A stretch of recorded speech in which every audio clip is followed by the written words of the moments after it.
સાથે અત્યારે આમ આદમી પાર્ટીના છોટાઉદેપુરના નેતા રાધિકા રાઠવા જોડાયા છે. રાધિકાબેન સાથે જ વાત કરીએ. રાધિકાબેન, ત્યાં આગળ આમ આદમી પાર્ટી જીતી હતી. ઘણી બધી જગ્યાએ એવું જોવા મળ્યું કે આમ આદમી પાર્ટીના જીતેલા જે ઉમેદવાર હતા તે હાજર ન રહેતા ત્યાં આગળ ભારતીય જનતા પાર્ટીના પ્રમુખ બન્યા છે. શું કહેશો આને લઈને?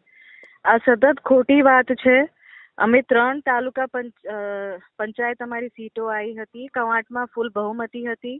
છોટાઉદેપુર તાલુકા અને કદવાલ તાલુકામાં ટાઈ હતી, જ્યાં છોટાઉદેપુરમાં 13 અને કદવાલમાં 8. આજે જ્યારે ફોર્મની પ્રક્રિયા હતી સવારે 10 વાગે છોટાઉદેપુર તાલુકામાં 13 સભ્ય જે મેઇન ગેટ છે અધિકારીનું, જ્યાં ચૂંટણી પ્રક્રિયા થવાની હતી, એ લોકો એન્ટર થઈ ગયા હતા અને અમારા એક પણ પાર્ટીના પ્રતિનિધિને અંદર જવા નથી દીધું.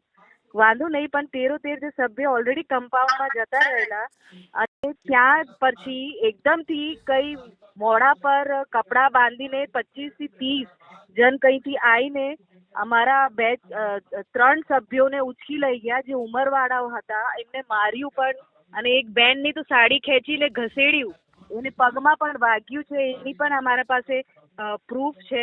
અને ત્યાં પોલીસ ઊભી હતી, અધિકારીઓ ઊભા હતા, એ લોકોએ કોઈ રોકવાની કોશિશ નહીં કરી. અને આ જાહેર કિડનેપિંગ અધિકારીના કમ્પાઉન્ડમાં અંદર થયું છે, તો પણ કોઈએ ત્યાં એક્શન લીધું નથી. અને એ લોકો ત્યાં બીજું કે ત્રીજું ગેટ છે પાછળથી એમની જે ગાડીઓ હતી ત્યાં ઓલરેડી અંદર પાર્ક હતી, એમાં બેસાડીને કિડનેપ કરીને એ લોકો ઘસેડીને લઈ ગયા. અને અમારા ઉમેદવારોને બહાર પેલા ગેટ પર ઉતારીને પછી એમને ચાલતા જવાનું કીધું. અને અમારા એક પ્રતિનિધિ જે હોય જવાને અધિકાર છે એમને જવા નથી દીધું. અને જ્યારે કિડનેપિંગ અંદર થતી હતી, પોલીસ ઊભી હતી અને અમારા કાર્યકર્તા અંદર જવાની કોશિશ કરી તો એમને પોલીસ રોકીને ધક્કો મારીને જવા નતા દેતા અંદર. તમારું એવું કહેવું છે કે પોલીસ આની અંદર સામેલ હતી, પોલીસે આ બધું કરાવડાવ્યું છે? મને તો એવું જ લાગે છે ને, જ્યારે ઓલરેડી ચૂંટણી કમ્પાઉન્ડ જે અધિકારીના અંડરમાં અધિકારી, જે ચૂંટણી અધિકારી છે, એસડીએમ છે, જે લોકો હતા એ લોકો જવાબદાર છે. અમારા સભ્યો અંદર જતા રહેલા ગેટના અંદર ચૂંટણી પ્રોસેસ માટે ચાલતા, અને ત્યાંથી એમના કમ્પાઉન્ડમાંથી ઘસીડીને એ લોકો અંદર ગાડીઓ બીજેપી વાળાની જવા દીધી અને ત્યાંથી બેસાડીને 3ને ખેંચીને લઈ ગયા છે. અને એમને પ્રોટેક્ટ કેવી રીતે કરી? એ લોકો પાછળના ગેટથી ભાગ્યા છે. હવે કોઈ અધિકારી કે પોલીસે કોઈ શું નથી કર્યું ત્યાં એ સમય. હવે તમે લોકો શું કરશો આ બાબતને લઈને? અમે છોટાઉદેપુર પોલીસ સ્ટેશનમાં FIR ફરિયાદ અરજી આપી છે, તપાસની માંગણી કરી છે. અમે SDM અને જે TDO અને જે ચૂંટણી અધિકારી હતા એમને પણ અમે એક અરજી આપી છે કે આ ચૂંટણી અમે માન્ય નથી રાખતા, આ પ્રોસેસમાં નથી થયું અને તમારા જ કમ્પાઉન્ડમાંથી અમારા ઉમેદવારોને લઈ ગયા જે તમારા ચૂંટણી પ્રોસેસમાં આવતા હતા. તો એ જવાબદારી કોની રહેશે? અમારી રહેશે કે ચૂંટણી અધિકારીની રહેશે? કે અમારા ઉમેદવારો જે જીતેલા છે એમનું રક્ષણ કોણ કરશે?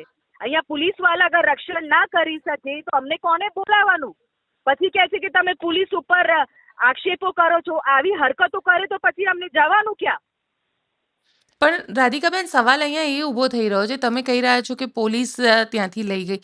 આ પહેલા પણ આવું પોલીસ નહીં, બીજેપીના કાર્યકર્તા હતા ત્યાં. એ કઈ પેલી પટ્ટો બાંધીને હતો, એ લોકો ID કાર્ડ જેમ, અને મુંહ પર રૂમાલ બાંધીને ત્યાં 25 થી 30 જણ અંદર હતા. અને પોલીસની ઉભેલા. તમને એવું લાગે છે કે પોલીસ આ લોકો સાથે મળીને આ બધું કરી રહ્યા છે? અંદર પોલીસ હતી, ચૂંટણી કમ્પાઉન્ડમાં મારા 13 ઉમેદવારો પહોંચી ગયા હતા, તો જવાબદારી એમને હાચવાની, એમને પ્રોટેક્શન આપવાની કોની હોય છે? અને એમની નજરની સામે ત્યાંથી ઉચકીને લઈ ગયા છે ઘસેડીને. અમારા 2 કાકા તો ઉંમરવાળા છે અને એક બેનને તો જખમ થયું છે, એની સાડી ખીચીને ખેંચ્યું છે ગાડીમાં ખેંચવા માટે, પણ બીજી બહેનો એમને ગાડીમાં ના કિડનેપ કરે છે, એમને કાઢ્યું બહાર. આ ખેંચાતાની થઈ છે આજે. ત્યાં આગળ ત્યાં પોલીસ કશું નથી કર્યું, હાથ વાળીને ઊભી હતી અને કોઈ અધિકારી પણ ત્યાં હાજર નતો. એમની ગાડીઓ 1 કિલોમીટર સુધી અંદર જે રસ્તો છે જવા દે છે. અમારા જે 13 સભ્યો હતા એમને ચાલતા જવાનું. તમે કહી રહ્યા છો કે SDM ની ઓફિસમાં એમને ગાડીઓ નથી લઈ જવા, એમને મૂકવા કોઈને જવા નથી દીધું અમારા ઉમેદવારને. તમે કહી રહ્યા છો કે SDM ની ઓફિસમાં આ બધું થયું, તો ત્યાં તો CCTV પણ હશે, તમે CCTV ની માંગ કરશો? નહીં, જે TDO ઓફિસ છે તાલુકાનું, જે નવું ઓફિસ બન્યું છે અહીંયા, જ્યાં ત્યાં ચૂંટણી સીસીટીવી, પ્રક્રિયા થતી કારણ કે હતી. સરકારી કચેરી છે ત્યાં સીસીટીવી પણ હશે. અમે તપાસ કરી, ત્યાં આ લોકોએ સીસીટીવી કેમેરા નથી લગાયા. આ આખી સાજિશ છે. સીસીટીવી કેમેરા કેમ નથી ઓફિશિયલ ઓફિસમાં કોઈ? There is no CCTV camera. હવે તમે લોકો શું કરશો આને લઈને? અમે આની લડત આપીશું, અમે કોર્ટ સુધી જશું અને આ નિર્ણય અમને માન્ય નથી.